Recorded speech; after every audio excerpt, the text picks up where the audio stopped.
ladies, you guys pick up a 60-56 overtime win over the rival Washington Huskies. Ula, we'll just start with you. Just how big of a win is that for you guys? And just how big did that 3 to send in the overtime feel for you?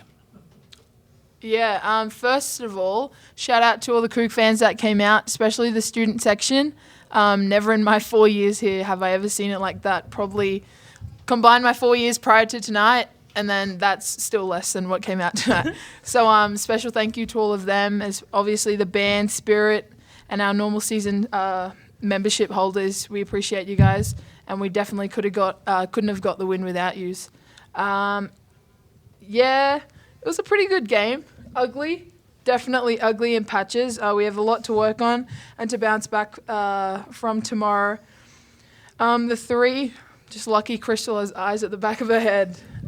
She found me, and she found me on a really good pass, and I was able to thankfully make that. So, yeah.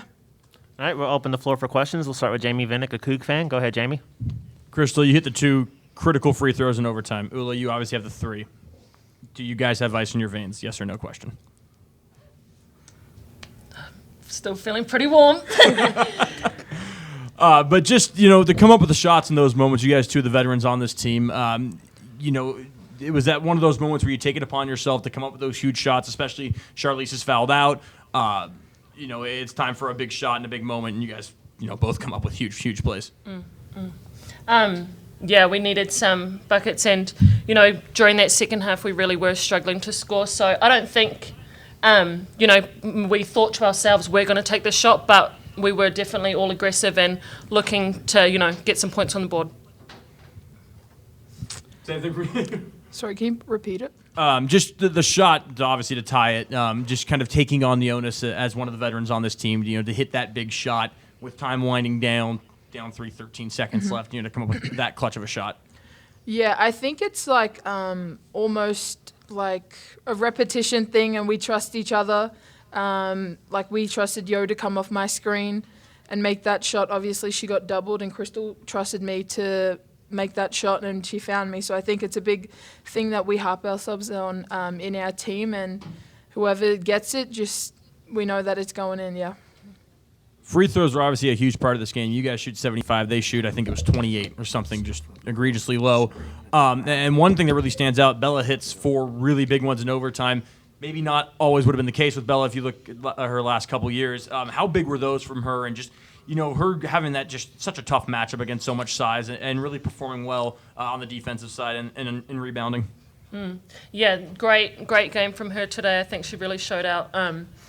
Yeah, her free throws are big. I know she's been working all summer and, over the last few years getting that shot right. And so now that she's finally got it consistent and she can go to that line and step up and make those big shots when we need it, just feels really good. And, yeah, we love having her out there. We trust her to make those free throws. We trust her to get to the line. So, yeah, felt good. And she's definitely put the work in to, shoot them at a great consistency.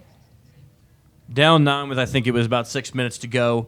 They'd gone on a run, and it seemed, it had seemed like maybe the game was slipping away. It had been a long stagnation of offense. What was kind of the message throughout the team and from the coaches, with such little, really in the grand scheme of things, such little time and such a transition needed or a shift needed to, to be able to score?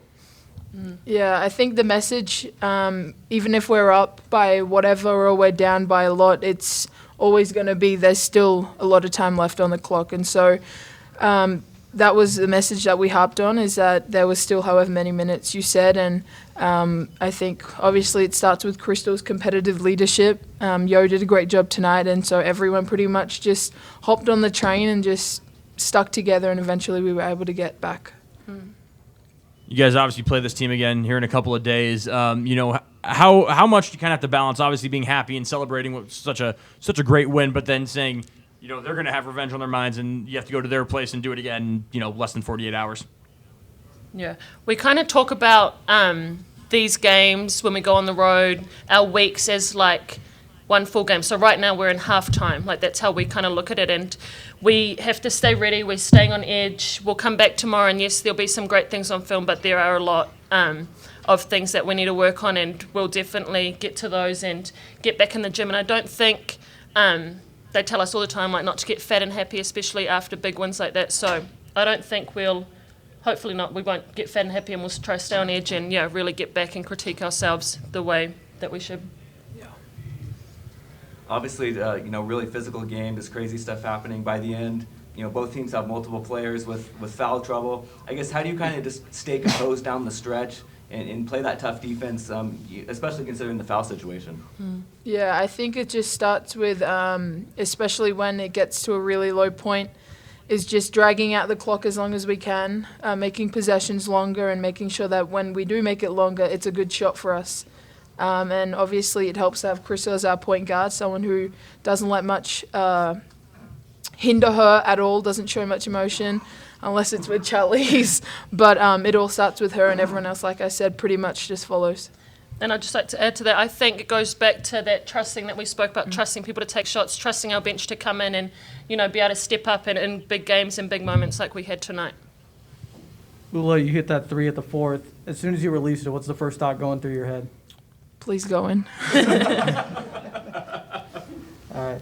And then, Crystal, Charlize fouls out, 23 seconds. You guys are down a bucket. What's your message to the team to try and keep them composed? Like we've been saying all season, just stay together, look at each other. We all have each other's backs and, not get too distracted by the moment. Don't get too, hyped up. Don't get too pressured. Our message is always in those moments just to stay relaxed, stay calm, and just trust that we've got each other's backs. And then I asked you preseason your favorite moment at WSU. Where does this rank now? This is most definitely a top 2 moment for me. Yeah, this was a great game, and this was one I'll remember for a while. This one almost beats Charlize's 2 buzzer beaters last year against Arizona. Almost beats it. It almost beats Crystal's tip in at UCLA. Right. Yeah, No, this one can definitely top that because, this was a win.